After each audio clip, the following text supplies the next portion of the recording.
मैं समय हूँ पलवल की पुलिस लाइन पर, जहाँ पर जो कल सूरजकुंड मेले में झूला टूटने से इंस्पेक्टर जगदीश की मौत हुई है और 13 लोग घायल हैं। और इससे पहले भी 2021 में भी इसी दौर 3 लोगों की वहाँ पर मौत हुई थी। और अभी कुछ ही दिन पहले सूरजकुंड जब मेला शुरू हुआ था, उसमें जो गेट था, द्वार था, वो भी वहाँ पर टूटा। लेकिन प्रशासन की बड़ी लापरवाही इसमें सामने आ रही है, क्योंकि जब जो झूले होते आए थे, झूलों से घटना होती है, जहाँ पर भी होते, कई बार देश प्रदेश में झूलों से टूटने से मौत हुई है, लोग घायल भी हुए, लेकिन उसके बाद भी इनको चेक नहीं किया गया कि ये कितने पुराने हैं, क्या क्या कमी है।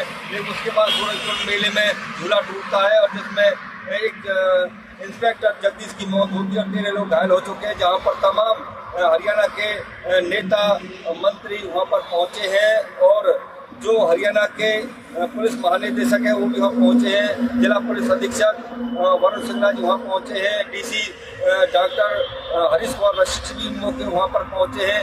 लेकिन जिस तरह से कल झूला टूटने से जिनकी मौत हुई है, वो यहाँ पर पुलिस लाइन में रहते थे और पुलिस लाइन में वो अपने एक परिवार उनका गांव में रहता था और वो यहाँ पर रहते थे। और चांट थाने में उनकी ड्यूटी तैनात थी। चांट SHO उनको लगाया गया था।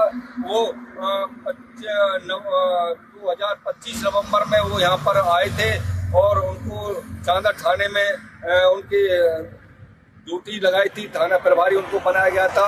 लेकिन सूरजकुंड मेले को देखते हुए उनकी ड्यूटी वहाँ पर तैनात कर दी गई। सूरजकुंड मेले में जहाँ पर झूला टूटा, झूला टूटने से जहाँ लोग जख्मी हुए थे, झूला टूटा, जैसे वो बचाव राहत कार्य वहाँ पहुँचे तो उसी दौरान उनके सिर में कोई ऐसा चोट लगी जिससे उनकी मौत हो गई। आइए हम चलते हैं, उनको दिखाते हैं जहाँ पर वो रहते थे।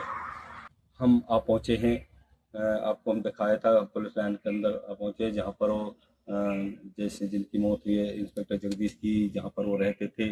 और मैं दिखाना चाहूँगा कि जैसे ही उनकी मौत की खबर पुलिस प्रशासन को, उनके साथियों को लगी है, तो पूरे पुलिस लाइन में देखो किस तरह से सन्नाटा छाया हुआ है।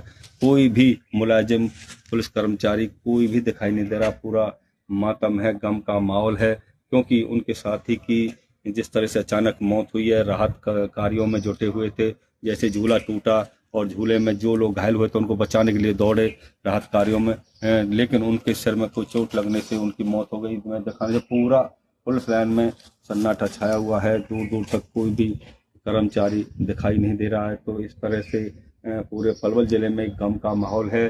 और वो मथुरा जिले के गांव महावन के रहने वाले थे और उनकी जो ड्यूटी थी वो हरियाणा पुलिस में थी। और नवंबर की 25 में वो ट्रांसफ़र होकर पलवल जिला पहुंचे थे और दिसंबर 25 में उनको चांदर थाना SHO लगाया गया था। और 28 जनवरी को उनकी सूरजकुंड मेले में ड्यूटी लगा दी गई थी, तो वहां अपनी ड्यूटी पर तैनात थे। जैसे ही कल शाम को झूला टूटा, तो झूला टूटने में जो लोग घायल हुए उनको बचाव करने के लिए दौड़े, बचाव कार्यों में लगे, लेकिन सर में कोई चोट लगने से उनकी मौत हो गई। तो वो यहाँ पर इस NGO मेस है, जो यहाँ पर सभी कर्मचारी जो रहते हैं पुलिस के, तो इसमें ही वो रहते थे। ये NGO मेस है, अपने साथियों के साथ इसी में रहते थे। अभी उनको जो मकान था अलाट नहीं हुआ था और मार्च में उनकी रिटायरमेंट ही थी, तो इस वजह से वो अपने साथियों के साथ यहाँ रहते थे। लेकिन यहाँ सुनसान है, कोई भी फिलहाल यहाँ पर कोई कर्मचारी नहीं है।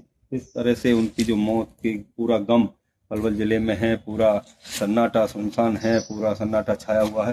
तो इस तरह से आज उनका सब तमाम अधिकारी वहाँ पर पहुँचे। उनका जो पोस्टमार्टम कराया जा रहा है और पोस्टमार्टम पार्थिव शरीर उनके गांव ले जाया जाएगा। मथुरा के पास गांव है महावन, और तो वहाँ पर के रहने वाले थे, वहाँ पार्थिव शरीर जाएगा, उनका अंतिम संस्कार गांव में किया जाएगा।